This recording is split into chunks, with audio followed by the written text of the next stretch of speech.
This is the first loop with a Supt since, I think, February. It's been a little while. It's been a while. I mean, it seems like every time we get together, there's no shortage of activities, and we could do one every week, probably. For sure. Yeah. And actually, the activities we have right now are mostly outside, and this is how you want to participate as a fan, as an athlete, as somebody taking part of all the great things we have going on. Yeah, all these blossoms are beautiful. Just a great time of year.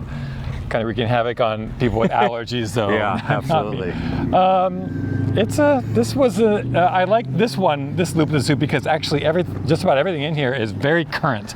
And I think the first thing we're going to talk about is something that we're kind of breaking it now. That we're filming this on Wednesday, and we haven't been able to say anything about it to anybody. But by the time this comes out on Friday, it's going to be out there. But absolutely, you want to go ahead and say it? We have our nurse Carrie, who is going to be honored as the State Association Nurse of the Year in the state of Oregon, and I'm kind of saying that a little softly just because I don't know. She lurks around a lot, and she is in every campus working with all sorts of students, and such a huge honor. We have brought her on officially. I think this is her second year to be within our district. She was provided by a grant for many years, but she absolutely is, I mean, she's obviously been family for a long time in this district, but she serves our kids with special needs and medical protocols, you name it. She absolutely does it all, and we're so grateful for her, and so happy she had this recognition, and it's well deserved. Statewide, a very high honor, and so well deserved. A lot of the application just had to do with just the way she connects with students and with our families. Absolutely. Such an important role, obviously. And I know if you've worked with her, you understand why she's so deserving. She's going to be so embarrassed, by the way. She does not know. How are they going to do it? Can you explain? How are they going to do this? It's going to be at this big what conference. They usually do is it'll be at the state nursing conference here this week, and they'll be giving out awards. They'll describe this person, and she'll probably start realizing, oh shoot, that's me. And then they'll have her come up, accept the award, typically say something, and she has no idea. Yeah, it's going to be her husband, I think, is going to surprise her there as well. And we'll have staff up there as well. So. It's just really cool. We've had the opportunity to do this a couple times in our district, and people getting recognized, and so it's just super fun to have Nurse Carrie a part of that, and we're excited. And we'll celebrate her officially, obviously, with this announcement, but with the whole district when she gets back. Yeah. Very cool. Okay, so earlier this week, actually a couple days ago on Monday, we got to go on over to the high school and have a grand opening for the new tennis courts, and they are beautiful. They look really good. They turned out so good, and I'm just so thankful for John at Facilities, and then obviously our partners with Knife River and ZCS, and everybody at Bynum who put in the surface. They turned out incredible. There was a number of community members there that saw your post, by the way. You're amazing at sharing this.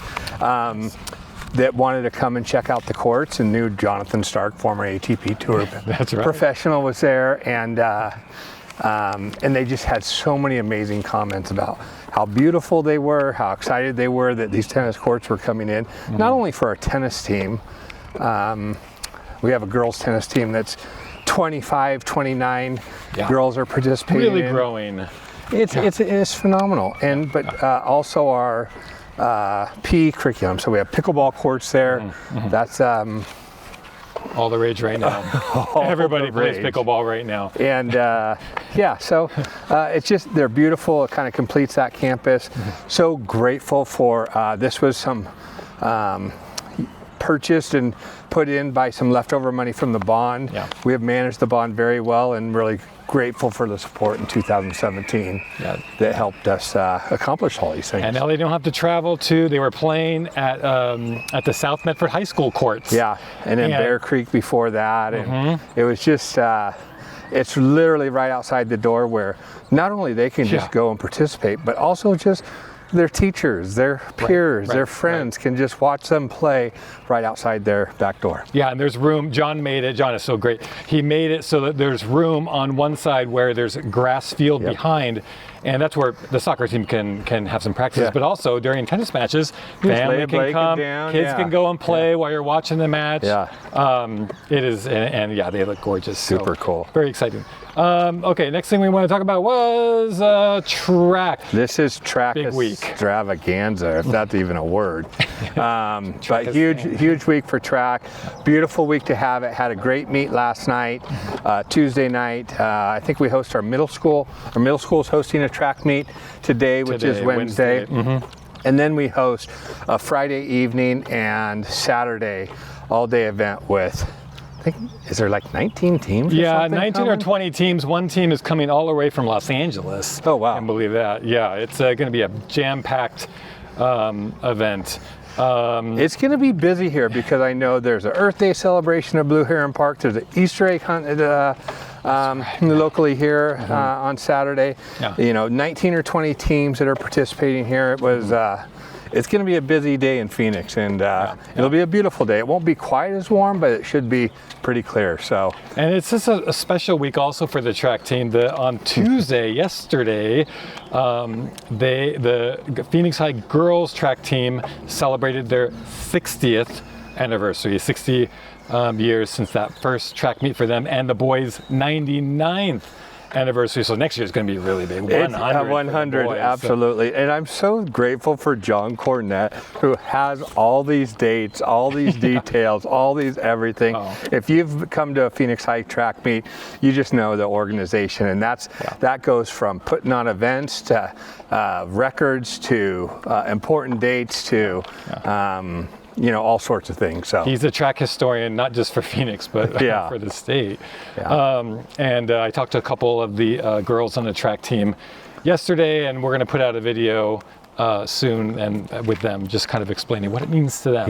Very cool. Good. Okay, so SkillsUSA. Yeah. So I mean, people may not know we have 7 CETE programs at Phoenix High School. And for high school our size and a district our size, that's actually kind of unheard of. We have local districts that are double our size with just a couple programs, CTE programs. But our school board is very dedicated to make sure kids have opportunities for hands-on learning, for CTE experiences. We have amazing teaching staff and support from the community. And SkillsUSA is new to us. Last year we had some people participate in Masonry, and we swept that competition, and it seems like we swept this year's competition too. So 8 places, and also took some kids up. I want to say 3 kids up for the automotive portion of the challenge. So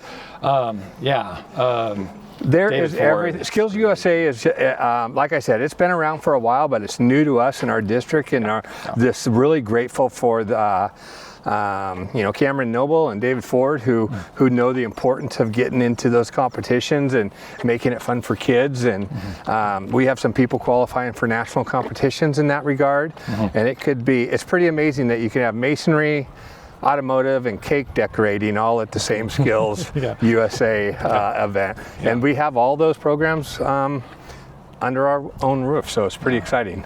The ag program is doing incredible things as well. Okay, so that brings us to the last thing. We wanted to make sure people know, good timing. We're going to pass a big sign up here for Kinder Launch, which is on Wednesday, April 30th at all of our elementary schools. If you have a little one who's going to be turning age 5 by September 1st of this year, then bring them on in, because they can check out the school, they can meet their teacher, they can meet some new friends. It's just a really neat day, a lot of fun. They set up activities here, and here's our sign. But it's always, we do a great job. The staff's. It's one of the best events of the year, and you always see. I mean, these kids are so excited coming in. Some of them already have their backpacks, maybe some new clothes already, and we're still several months away. But it's also important for us to really kind of organize and make sure that we understand what kind of numbers we have coming into our really important kindergarten classes. And so if you know of anybody, please make sure you take advantage of that. Come to our schools. You'll get a ton of information, lots of fun activities, meet the staff, meet the teachers, and it's always just a fun event. So. Yeah, and for more information about that, you can, of course, just go to our website or check our socials.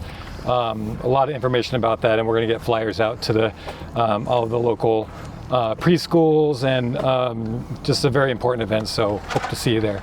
All right, hey, we got through it, and it was almost a perfect loop this time. That was yeah. This ended up pretty good. Now this has been a super busy week in a lot of different ways, and again, just appreciate the support. I know we have really just a couple short months left of the 24-25 school year, and so and a lot of activities coming up. So lots of good things going on. Get involved, come to these events, support our kids, and thanks for supporting our school community. All right, thanks for watching. All right. We'll see you in a couple months or 1 month. Bye. Thank you.